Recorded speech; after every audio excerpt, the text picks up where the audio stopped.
Hey guys, welcome back to Delft Stack, and this is how to refresh Brave browser.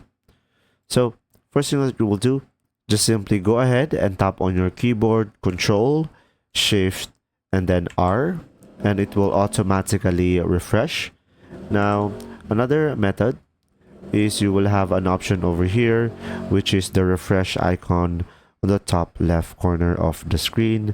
Reload this page, and as you can see, it will automatically be reload if you select this icon over here. Now another option, guys, is you can just simply right click on the Brave over here, and as you can see, you will have the option over here, reload, or in short, you could just simply tap on your keyboard Ctrl R over here. And pretty much that are the ways in order for you to reload Brave browser or refresh it. And pretty much that's it. If you found this video helpful, please like and subscribe.